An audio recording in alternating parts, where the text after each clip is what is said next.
Hello, everyone, and welcome back to Let's Run Adventure, our ongoing live stream where we are creating a completely custom campaign in real time. I'm RJ Kerr, your host, and today we are going to be, I feel like I keep saying this, we are going to be, fingers crossed, rounding out our Sea Shanty Siren adventure uh, we've been working on as part of this campaign.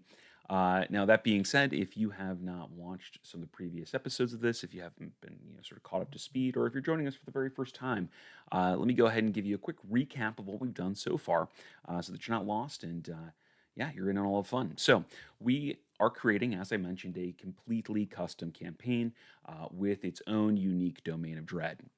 And to kind of help us along with this, we decided to use a story circle structure for this, sort of a loose narrative style that gets us, reminds us to kind of hit certain key points so that we have we hit all the pieces and parts of a good story, something from which we can deviate. And we've done a lot filling this out already. We have figured out how the characters enter into this domain of dread through a portal that opens up on the Blood Moon. We have figured out what kinds of motivations would draw them into this world. We have figured out where they're going to land in a shanty town called Darkport that sits on the edge of an inland sea. We figured out this inland sea is a big part of this domain of dread, that it used to be the basin of a thriving metropolis that's now fallen into ruins and become flooded. We've also figured out that the Dreadlord of this domain is an elemental evil that we're calling Ovander, and we're still sort of figuring out exactly what Ovander's overall role is in this domain and how he's going to play into the adventure. Now, we also came up with with our very first adventure for the characters, where they are kidnapped and briefly enslaved and have to escape their captors, and in doing so, discover the existence of a long lost artifact, an artifact that, if discovered, would give the wielder some level of power, some level of control over the domain of dread. And the characters would come to realize this is their best chance for escaping with their lives.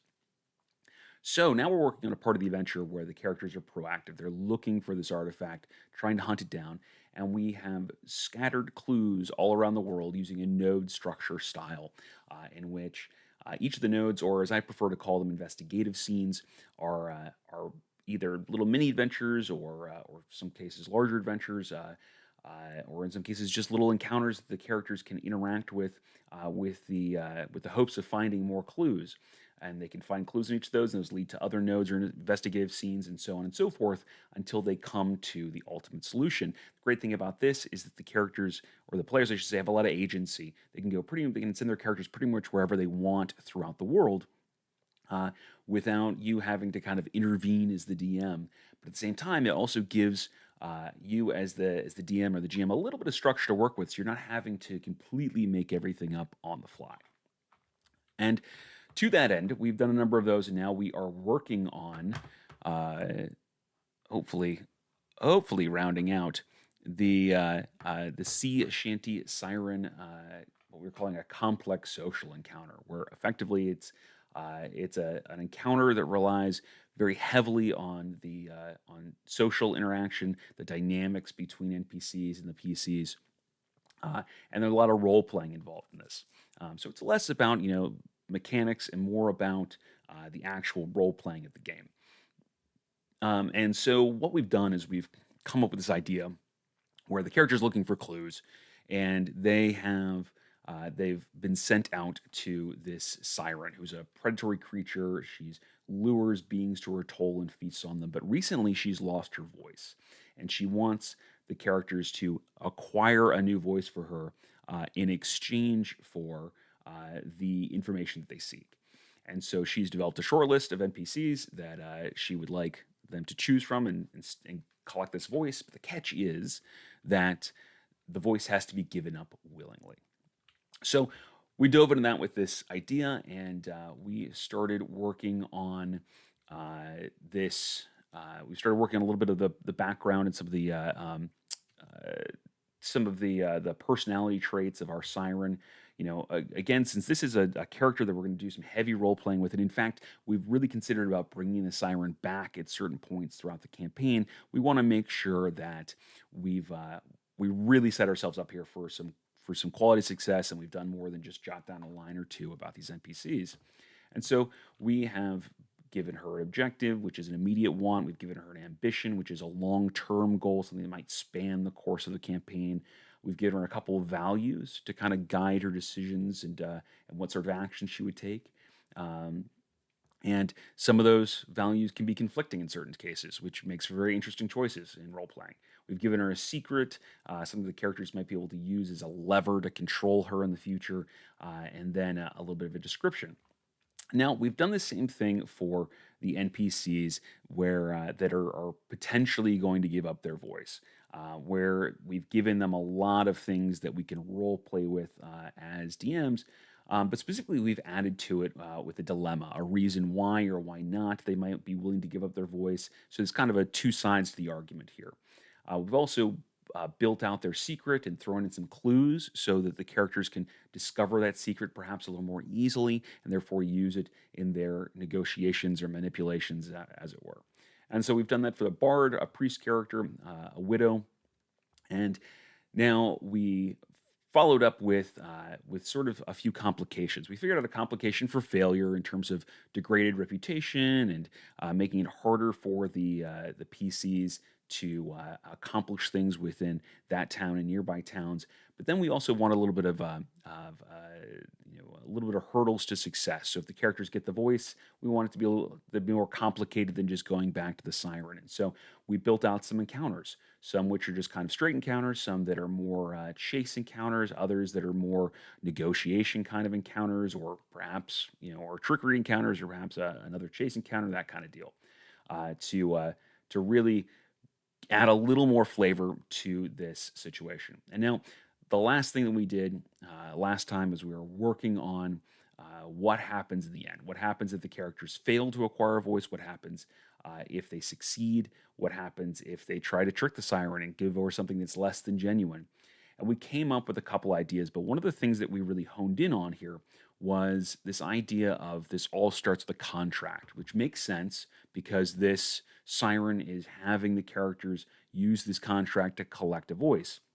And so today, I want to start working on some of the elements of that contract. Way back at the beginning of the arrival, as the characters encounter this siren for the first time, we want to give a little bit of flavor to this atmosphere. We want to come up with kind of what the location is like and what kind of things we want to narrate there. But we also want to come up with this mechanic of the contract and what it means for the players and the siren as we move forward. Now, that being said, as always, this is an interactive stream. So as you have thoughts, ideas, questions, comments, concerns, or literally anything else you want to talk about TTRPG related, please jump in the chat and sound off. I love hearing from you all. You guys come up with some amazing ideas. And a lot of what we've got built into this is really thanks to you all. So keep up the fantastic work. So I'll start off by saying hello to everybody who's in the chat right now, since that looks like where we are at the moment. Just tons of greetings, which I love to see. I love so much when our regulars are jumping in and saying hi to each other. But now with all that carried out, let's go ahead and start working on this arrival section. Now, as I've mentioned before, I frequently leave the very first step of any adventure for the last. I leave it till almost it's the last thing that I write because ideas will run, and I'll have all kinds of other things that I want to build into it as we build out the body of the adventure. And it's a lot easier to just kind of go back to the beginning and fill in the details that we need to get the players to, or get the characters to, the situation that we've created than it is to try to go back and adjust and mangle and patch together an opener that we've already worked on. So we've got a little bit here that we've kind of jotted down as ideas. We have the characters reach the atoll. They step on the coralline shore. Their boots crunch as they trot upon the eons of ancient coral and bones of the siren's victim. Prevailing mist obscures all, forcing the characters to advance into the unsettling unknown. The coral. The coral we said was blood red and bone white. Kind of loose notes here. Now we are going to need something that's the actual location where the siren actually nests. So we're going to say siren. We'll say nest instead of den. We could go either way with that. So we'll want to put some detail in on that. Then we are going to, is this, yeah, heading 2, great. And now we're going to want to say the contract, because we're going to want details on that. And this, for example, is something we didn't come up with until the very end of kind of planning this encounter. So good that we kind of left the opener open. Let's see here. Ben Elder says maybe the contract could be written in the captain's log of a famous lost ship, or captain, e.g., the name could have a disrespectful line crossed through the title, and there are previous contracts. Yeah, I like the idea of it being a ledger or a log in some sense there. I think that's a really cool idea, Ben. Kind of giving the sense of that, this isn't the first time that someone has made a deal with this siren. And yeah, to your point, you just mentioned that it's like a trophy she took. Yeah, I think it's a cool little detail for this. And we'll have to maybe come up with some other little bits and pieces that make it even eerier. But let's not lose that idea. When the characters agree to assist the siren, she has them each sign their names. We'll say in blood. Why not? It's a domain of dread. Upon a ledger that she keeps. The ledger was once a ship's log that has long faded, become a collection of contracts that the siren keeps. Okay. All right, great. Yeah, I like that touch in there too. I kind of wonder,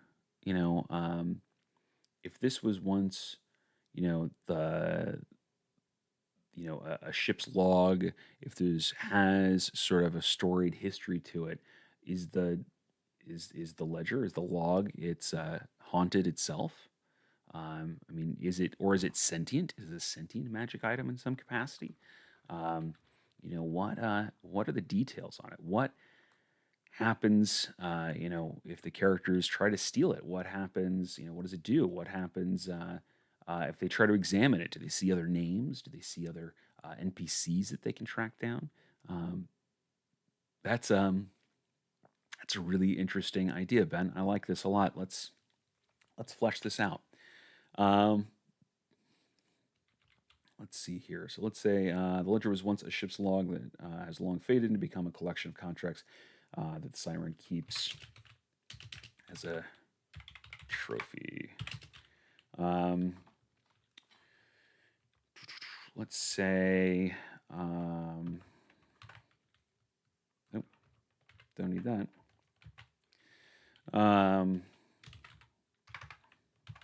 Let's say the log. The log itself has a storied and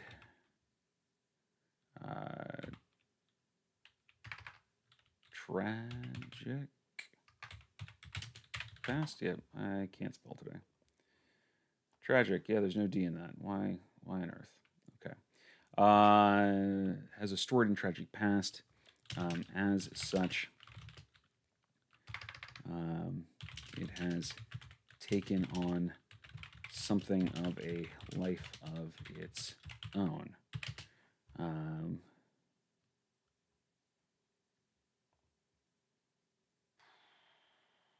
Let's see here. I'm kind of leaning towards. Oh, I got another comment from Mr. Mex here. So let's check that out. So, Mr. Mex, Maybe whoever physically holds the contract has to give up something, an item, or they have to make some sort of save periodically to fight off the energy. Yeah, I like that idea.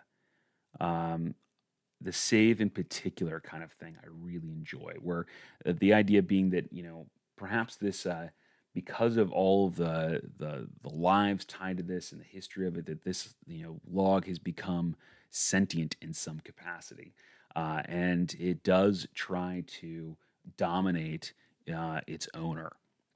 Um, we see examples of that in other adventures. Um, some of you are in those adventures, so I'm not going to spoil those for you. But we'd certainly see examples of that, and it makes for a really cool kind of dynamic. Um, we could even envision that this log is this, this collection of contracts is almost is like the siren's familiar in some ways. That it is forever a servant to her, and the and so when if it is taken or if somebody else tries to investigate it, they try to possess it. It's making moves to try to get back to her, at all junctures. Um, so let's hear. Ben Elder says maybe the older entries have faded, but there are multiple entries of a captain getting slowly more erratic. In the end, and it just says, "Don't listen to her." Yeah. Okay. So uh, Ben, I really, really like the idea of there being a hidden message in here, of there being the slow descent into madness from the original captain. Um, I would make one adjustment to that just for creep factor, where I would say that, like, if you're, looking at this in the light of day, right? Like the sirens getting you to sign this contract, giving you the details, that it looks just like, this ledger of contracts with signature blocks and what have you. But if there's, I don't know, if it gets sprayed with seawater or it's under under the light of the stars or something like that, that the captain's old writings kind of come to the surface, eclipsing the contracts and the signatures, and that's where this message is discovered. Um, Something that might, you know, either reward or count as an ill omen to those who do try to take the risk of investigating this logbook. Um, I like that. I like that a lot. Um, let's see, and then we've got. Let's see here. Ben Elder says, yes, if the party steals it, they start to hear singing. Yeah. Yeah. Yeah. Yeah. I mean, that's thematic. That works with it. Jonathan Ross, this was such a time clock on the quest. Interesting idea. Mr. Mex, could the spirits of the names appear to the holder of it in their sleep or come to them as hallucinations? Um, yeah, yeah, I mean, this thing, obviously it should be cursed out the wazoo. So let's work on that.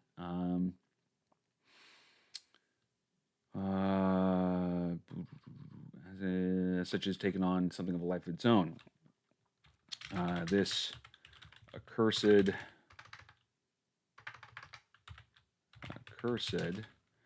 um, tome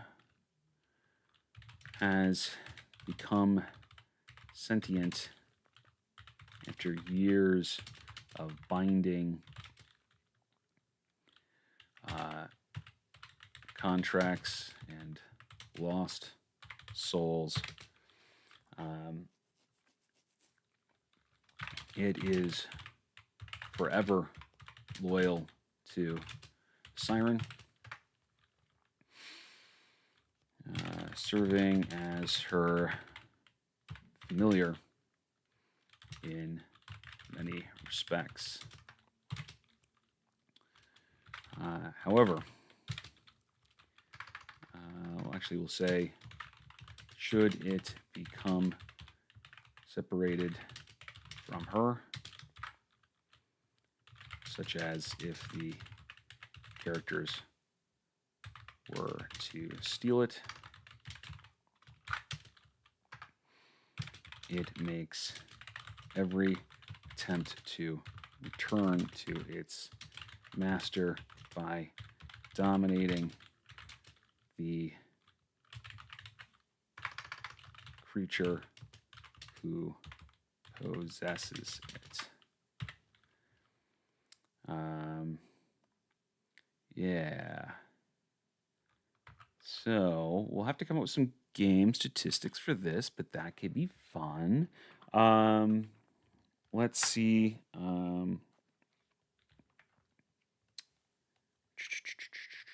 Let's say hallucinations. While in possession of the log, any creature who is not siren begins to hear faint but alluring singing on the wind. No one else sees or no one else hears the singing. Likewise, they begin to see the ghosts of those who failed to fulfill their contracts with the siren,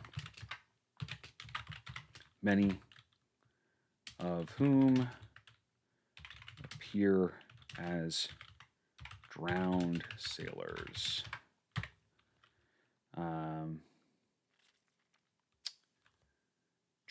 Let's see here. I feel like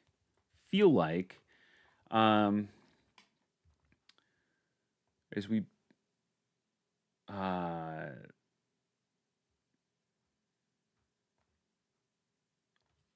feel like we need to build out game statistics of this particular magic item, but two, I feel like maybe there should be a check to avoid being dominated overall to kind of resist the influence of the log. Meanwhile, if they are overcome, with this and they're having these hallucinations, auditory and visual, I almost think there should be a saving throw to avoid being drawn to them against their will. Kind of like we think about, you know, frankly, you think about the stories of like sirens in like the Odyssey, right, where the singing, lures sailors off their ships, and then the sirens drown them and eat them, and that kind of thing.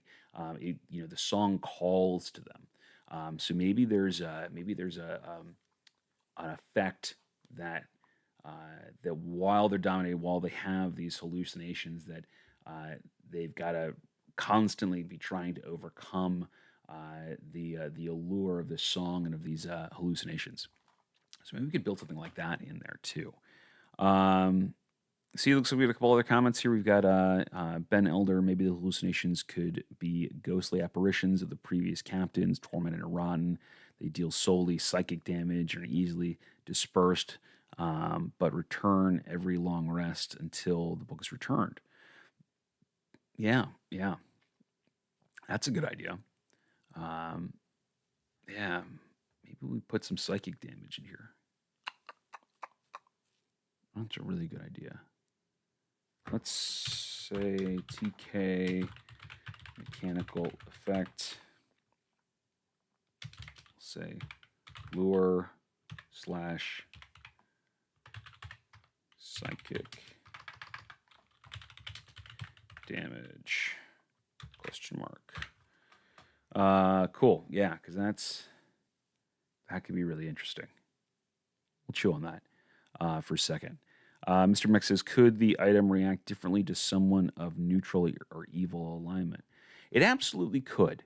Um, and in earlier editions of D&D, there was a lot more in the game that affected different alignments.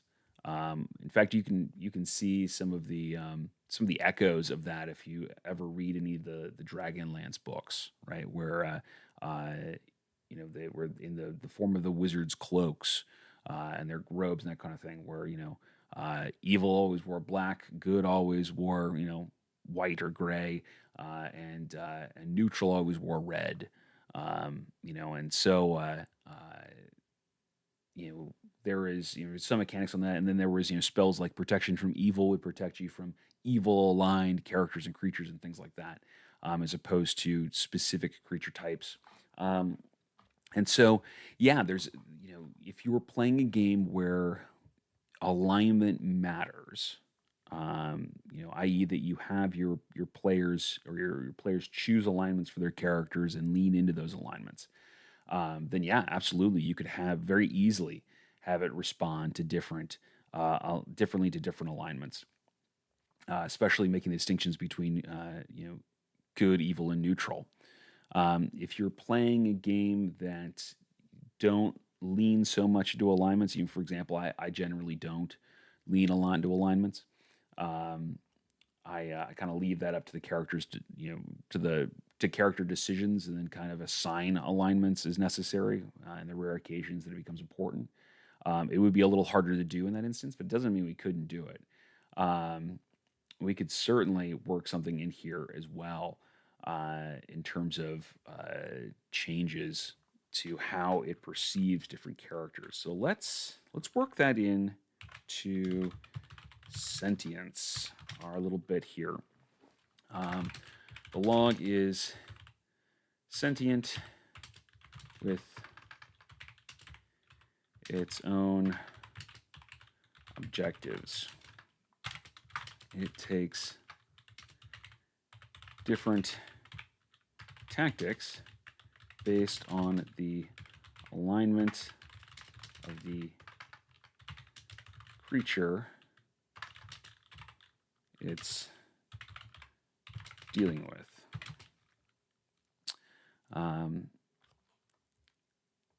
Conjunction. Yeah. So let's look at giving it some quickie stats on here, so we kind of know what we're rolling with here, and then we can start figuring out how it would relate to different alignments within the various I guess within the alignment chart. I don't know where I was going with the rest of that sentence. Okay, so what I'm going to do is I have D&D Beyond up on the other window over here. You can do the same thing with the books if you like. I just happen to have this, and so let's go to let's do a quick search of magic items. Let's hit filter here, and let's see.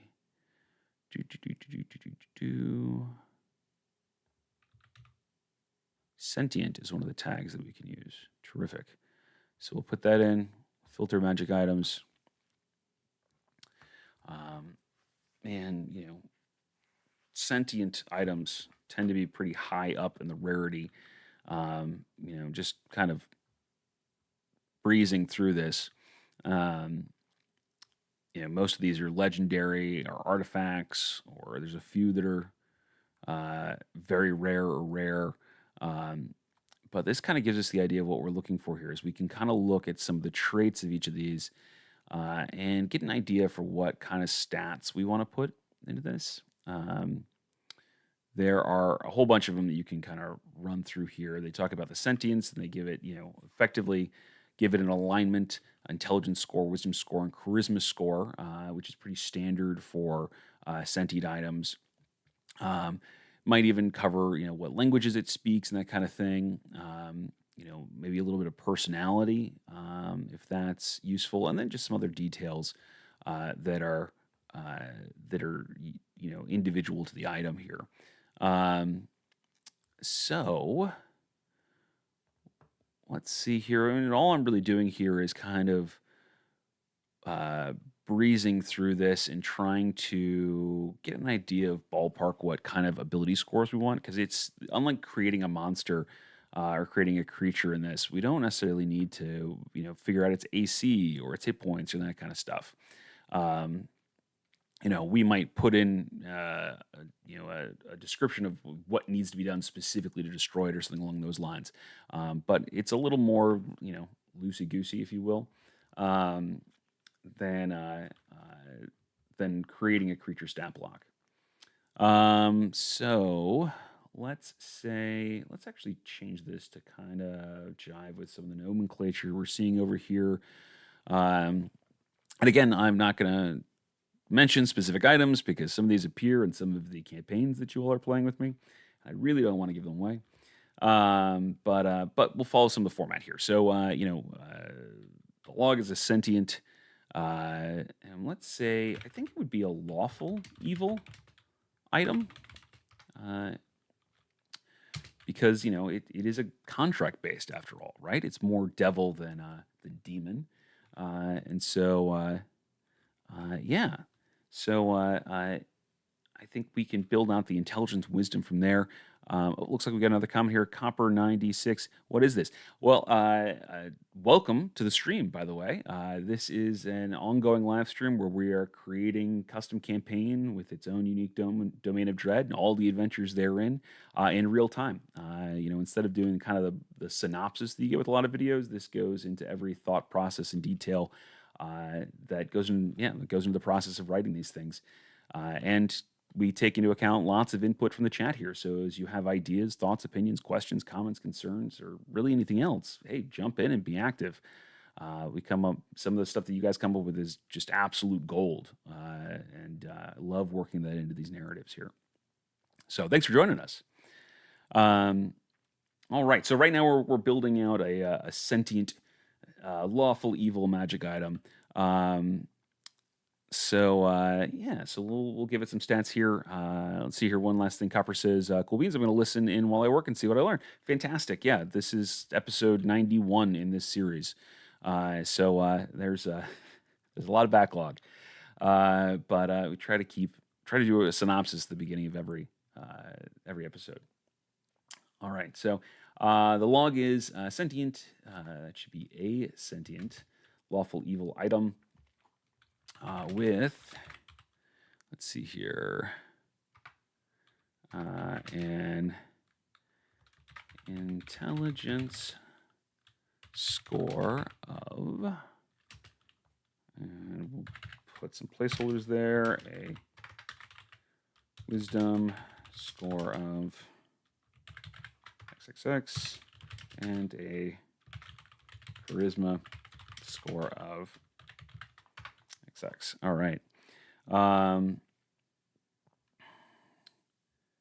Cool. So we'll want to give it some ability scores here. We want to figure out what kind of creature is it an overly intelligent creature? Is it more wise? Is it more charismatic? Is it a blend thereof?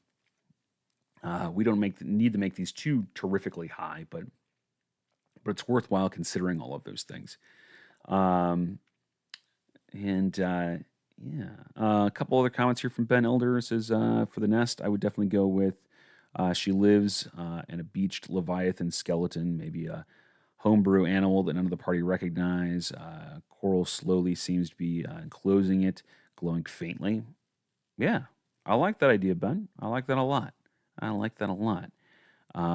then goes on to say maybe I suppose you mean the log in this case. Maybe it speaks with a different voice each time, or an overlap of all the previous captains who it consumed. Yeah, absolutely, it could do that. Let's say. Let's see here. Mr. Mech says something manipulative, maybe, possibly trying to give misinformation, knowing the siren will punish them. Yeah, I definitely think it's manipulative. That makes a lot of sense to me. And with that would come, a highish charisma score. So, let's say something like, I don't know, like 17. Intelligence should probably be pretty good too. Um, maybe maybe like a 15 or something like that, because it could be craftier, and then the wisdom score can be a little bit lower. And again, I'm just kind of pulling out these numbers for what feels good right now. So if we do like a 15 intelligence, a 13 wisdom, and a 17 charisma, that kind of gives us something to run with. We can always, we can always flex that. We can always edit that as we go, as we get a clearer idea of this. Okay, so let's see here. A couple more comments here. Ben Older says maybe a D4 for personality. Sometimes it's manipulative, sometimes it's fearful, sometimes manic, sometimes stoic, resolute. A D4 table. That's an interesting idea. I like the idea of there being many personalities encased within this that are, you don't want to have to run a completely different personality every time the characters open this book. However, I really like the idea of giving over that impression of there being many souls contained within this thing. And so things like the overlapping voices, some of the personality traits like you're talking about there, where it's a little bit of a table that it creeps in. I think that could be a really interesting thing to do with this. We also want to work in the idea of Mr. Mex's that we talk about how alignment, how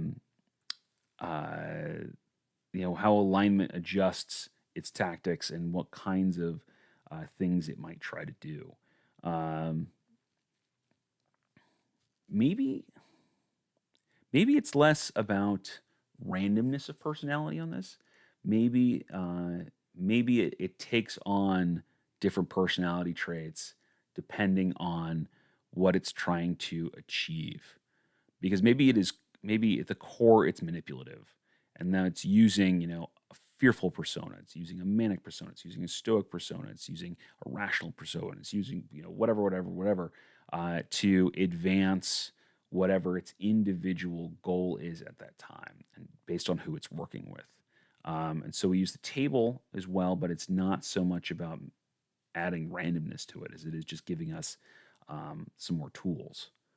Let's see here. Jonathan Frost says, now I'm getting Evil Dead Necronomicon vibes, complete with a human face for a cover. Yeah, hey, you know what? As I've said to you before, good artists borrow, great artists steal. So we're going to do what we need to do with this.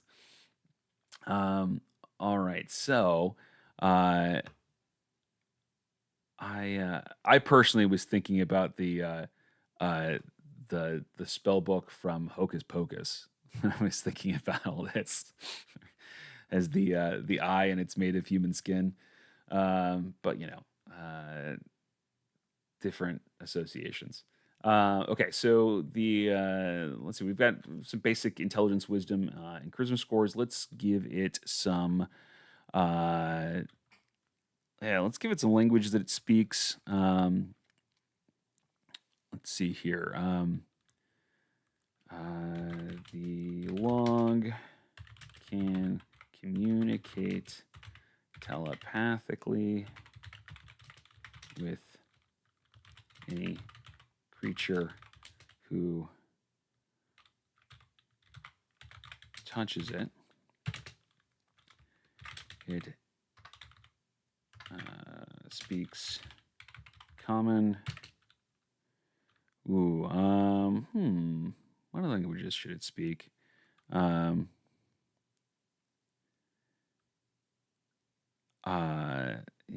So it should speak common. We'll just give it a run of standard kind of languages here, since I'll say Dwarvish, Elvish,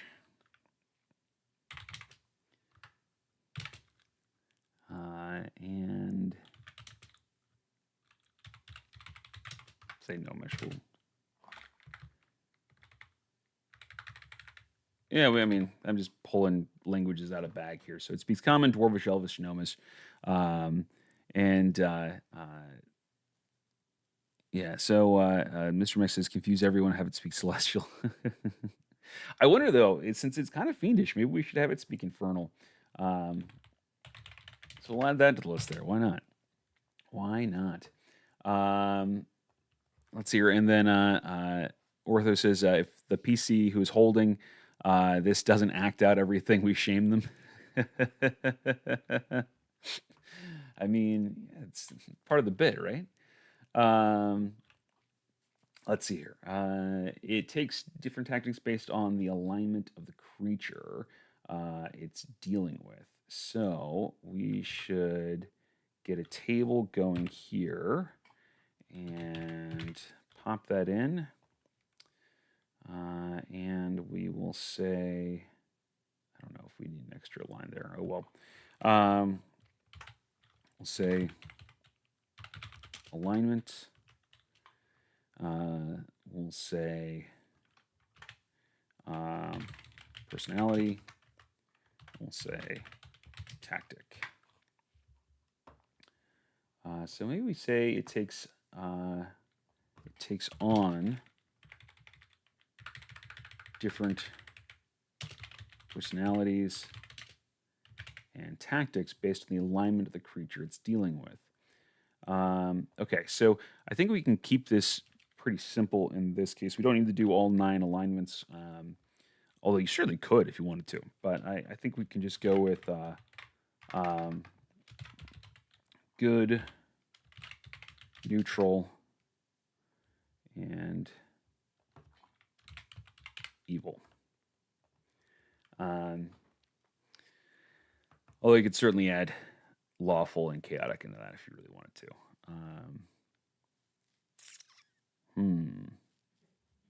Maybe we will just for fun. See if we want to keep them or not. And that would give you kind of a couple choices as the DM. Because if you have somebody who's lawful good, now you've got 2 different personalities you can pull from, 2 different tactics. Get somebody who's chaotic, neutral, or something like that. You've got 2 more that you can pull from, all that kind of deal. So yeah, so maybe we do that. So let's work on this. So let's say, what kind of personality should they all have? What kind of personality should it work with for a good character? Maybe this is that fearful one. Maybe it kind of plays the kind of the lost child sort of thing, where it just needs your help. Please, good sir, please. Something I think about a lot when I'm working on characters that are trying to characters or items or what have you that are trying to exert the force of their personality on somebody else. There's a concept in literature and fiction writing that is called adult parent child or some other structure of that. But the idea is that people in these relationships sort of end up in these roles where somebody is playing the adult, somebody's playing the parent, person's playing the child in terms of their relationships with each other. I.e., the parent is always trying to is trying to control and guide the child in one capacity or another.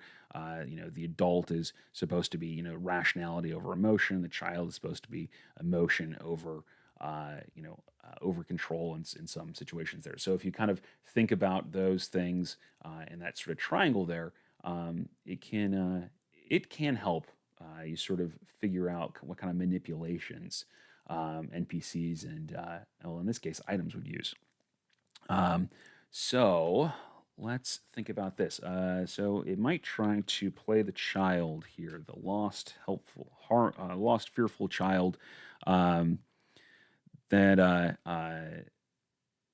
that a good character wouldn't be able to resist trying to assist, trying to help here. So let's say fearful lost child. We'll kind of give it that. We can always adjust that as we need to. Let's see here. Let's work on neutral then. Then we can come up with. Actually, let's go with the tactic here for good first. Couple other comments before I move on here. Mr. Mex says, "Help us, we're trapped." Yeah, exactly. That's the vibe, right? Jonathan Frost says, "Insidious, manipulative." Yeah, manipulative creatures are so fun to play. Uh, and then let's see here. I forgive me, Isoper Productions. I'm probably mispronouncing that. This is really interesting. Thanks for sharing your process. Yeah, thank you for joining us here. It's always a good time to have new folks. So feel free to hop in with your own ideas as we go. Ben Alder says, in quotes, "You'll free us, kind adventurer, won't you? She'll be ever so angry with us for letting you take us away." The guilt trip, yeah, absolutely. Tactic that's one form of manipulation. We can say guilt trip. Oh, here's a fun thing if you ever are trying to find manipulative tactics to use against your players, with their consent, of course. Google manipulation tactics, and there's like a whole roster of like 12 different kinds that you can pull from there. Yeah, that are all things that you can leverage between NPCs. In fact, we're gonna do that right now. Tactics. Yeah, so they even break it down to emotional manipulation, coercion and control, other tactics, all kinds of things. And deception and misdirection. I skipped that one too. So, yeah, so if you're ever like, at a loss for what kind of tactics they might take, just Google that. So, Fearful Child might do the whole guilt trip thing. It might. Lying. Frankly, lying is probably not off the table there. We can put that down. Use that. Let's jump to neutral. Let's see here. What kind of personality would it take dealing with a neutral character? Maybe this is where it would take the stoic that Ben was talking about on him. You know, one who can weigh the pros and cons of the situation very rationally, and you level, kind of manipulate that sense of balance and fair play, in yeah, in their interactions. So let's try that. Let's see, the stoic, and we'll say probably.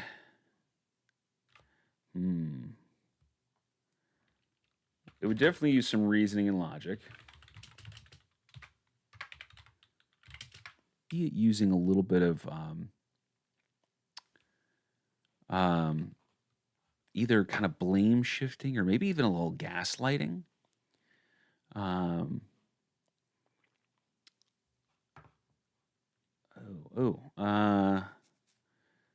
Yeah. Guilt trip, by the way, is also emotional blackmail. Use that too. Yeah. Yeah, so Ben Elder says maybe tries to scare the party. You're far too weak to best her. Yeah. Coming in with some of that skewed reasoning and logic, right? They're trying to manipulate the understanding of that, so it just seems reasonable to do what it wants. Let's see here. Let's maybe not gaslighting. Let's do blame shifting too on this reasoning and logic, because it would be, I think, easy enough for it to kind of readjust. Trying to readjust your perception of the situation, the character's perception of the situation, in a very kind of like, well, you really are at fault because you did this. It doesn't matter what the siren did. That kind of sort of shifting there. So let's put that in. And then let's jump down to evil here. As it deals with evil characters, I'm thinking about the personality type, but the tactic that jumps right out at me is gaslighting. Um, Initially, making them question their sanity. That might even go towards chaotic too. Now that I'm thinking about that, um, so again, now we're thinking about how they would deal with an evil character. How would they appeal? How would this log appeal to an evil character? What kind of personality would they take on? Um, so, hmm, think about that one. Um, let's see here. Yeah, let's chew on that. Let me jump down to chaotic at the moment here, so we don't have as much dead air here.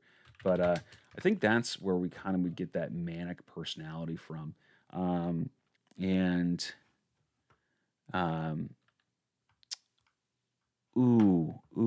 I think the gaslighting is going to go down here in the chaotic, and we'll do charm and flattery for evil. Kind of appealing to the ego, as it were. Um, and then maybe some debasement. Um, let's see here. Comment Jonathan Frost says Evil. The book inexplicably gains a tank top and a 12 pack. Yeah. All right. Lawful. Let's.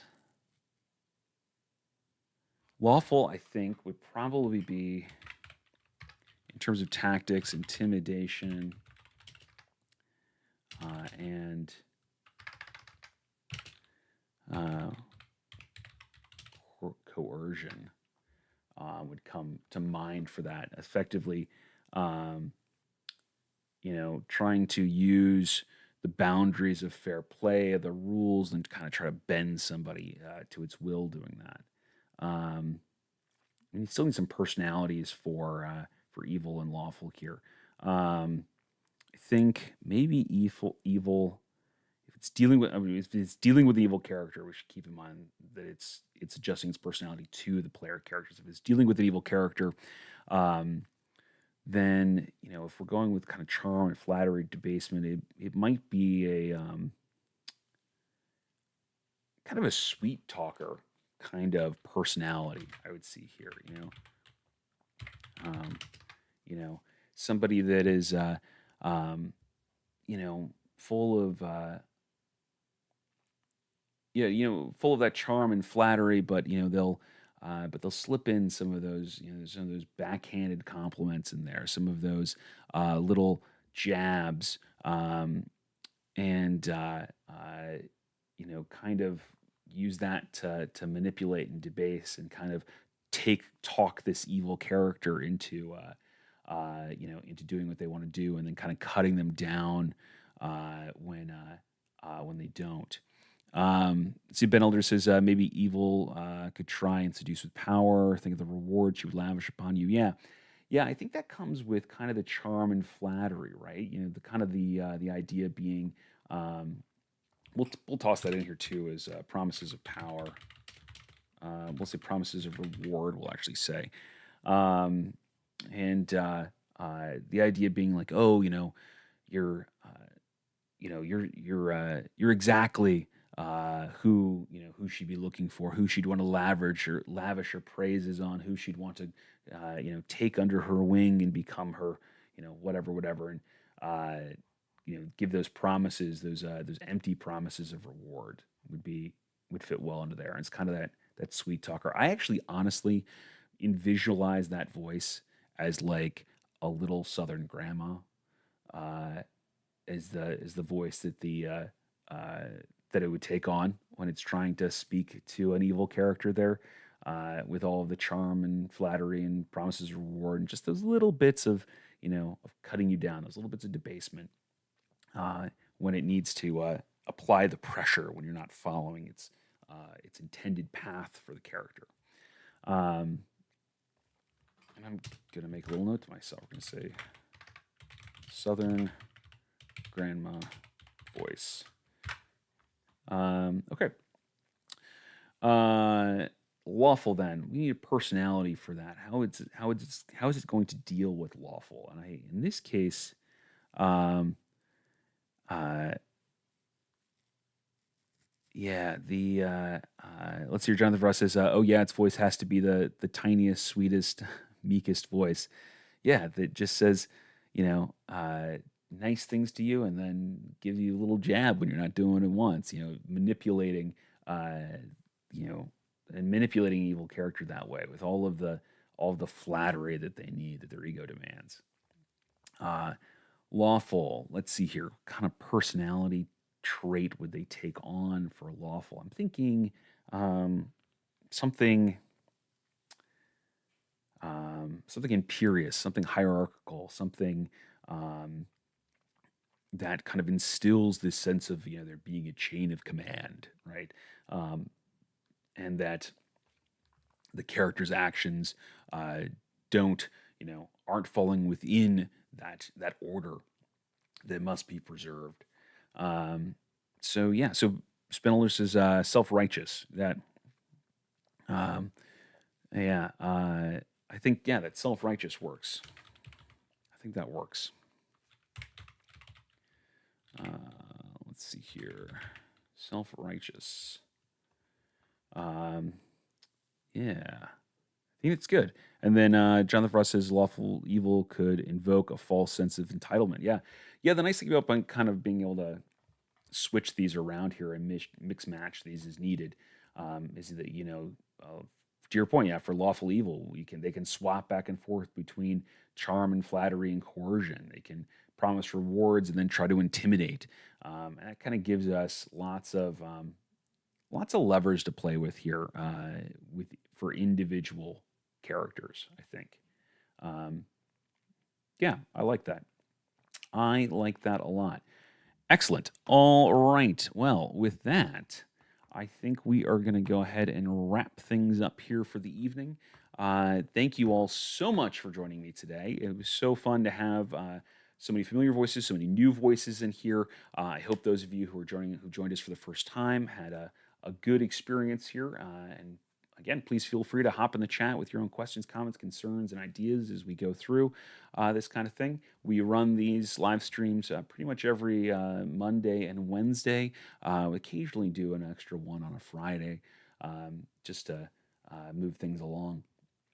But I hope that you'll come and join us again. If you've enjoyed this stream, if you've enjoyed my content, please like, subscribe, leave a comment. All of those things help the channel grow. And if you want to jump into one of my games, you can check me out on startplaying.games/GM/RJ Kerr, or click the link in the description of this video. The Right now I've only got a couple tables that are open to everybody at the moment, but there is always that request booking on there. So if you're looking for a specific module, you're looking for a different time slot, you're looking for something homebrew or something along those lines, you can go ahead and click that button and we can get something figured out for you. So anyway, thank you again, and I look forward to seeing you all on Monday. Have a good one.